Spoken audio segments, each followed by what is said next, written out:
मोठं आश्चर्य वाटतं आणि धक्का सुद्धा बसला.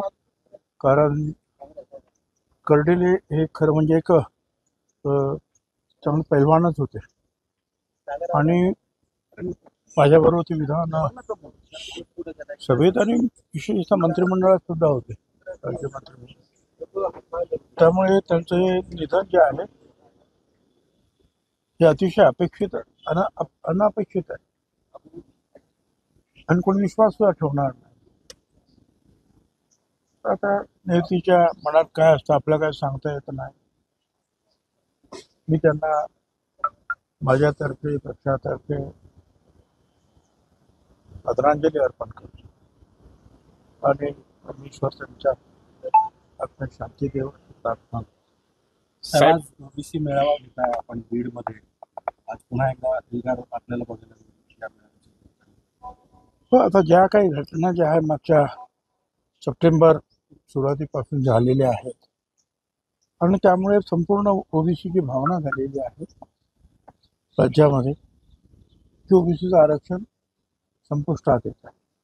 आपण कोर्टातही लढतो आहोत, आपण रस्त्यावर सुद्धा आपली ताकद दाखवून निश्चितपणे जे आहे आपल्या या आरक्षणाला धक्का लागणार नाही याच्यासाठी शेवटपर्यंत आम्ही प्रयत्नांची पराकाष्ठा करणार आहोत.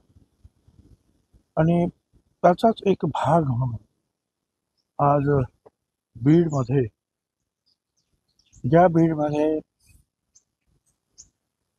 त्या जरांगेच्या लोकांनी हैदोस घातला, आमदारांची घर पेटवली, हॉटेल्स पेटवली, त्याच बीडमध्ये आम्ही पुन्हा एकदा ओबीसी एल्गार महात्मा फुले समता परिषदेतर्फे करतो आहोत. माझी खात्री आहे तिथे लक्षावधी लोक आज आमचे कार्यकर्ते एकवसणार आहेत. साहेब, धनंजय मुंडे असतील किंवा आणखी कोण कोण नेते इथे उपस्थित राहणार? सर्व ओबीसी नेते पुन्हा एकवटले असं बघायला. धनंजय मुंडे निश्चितपणे राहणार आहेत, गोपीचंद पडळकर राहणार आहेत, प्रकाश शेंडगे राहणार आहेत, लक्ष्मणराव गायकवाड राहणार आहेत, शबीर अन्सारी राहणार आहेत, लक्ष्मण हाके राहणार आहेत, ससाने राहणार आहेत, नंतर शिवा संघटनेचे धोंडे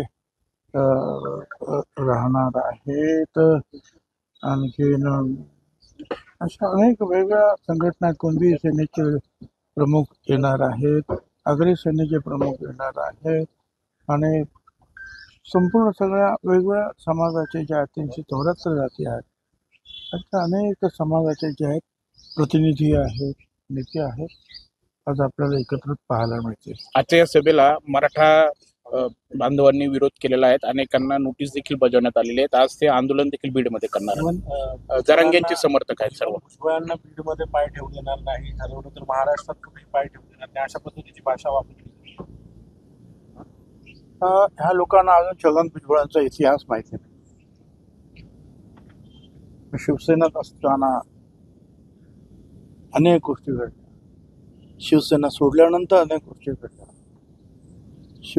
काँग्रेसमध्ये गेल्यानंतर शिवसेनेच्या विरोधात गेल्यानंतर अनेक गोष्टी घडल्या आणि अनेकांची अशी आव्हानं जे आहेत छगन भुजबळने पचवलेली आहे हे त्यांना अजून माहिती. कारण ते त्यावेळेला राजकारणात काय कदाचित ते शाळेत सुद्धा नसतील, एवढे लहान असतील बिचारे, त्यामुळे ते असे ज्यात फालतू वल्गना करतात.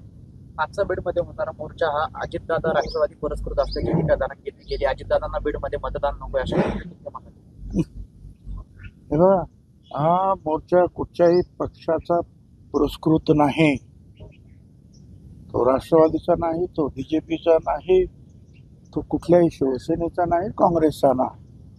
हा आहे महात्मा फुले समता परिषद प्रणीत ओबीसी एल्गार. पण त्याच्यामध्ये वेगवेगळ्या पक्षाचे कार्यकर्ते जे आहेत, कदाचित तिथे येऊ शकणार नाही, काही नाही, पण कार्यकर्ते जे आहेत ते सगळे मात्र एकवटणार आहेत. साहेब, आज हैदराबाद गॅजेट विरोधात जी ओबीसी संघटनांनी याचिका केली त्याची सुनावणी आहे.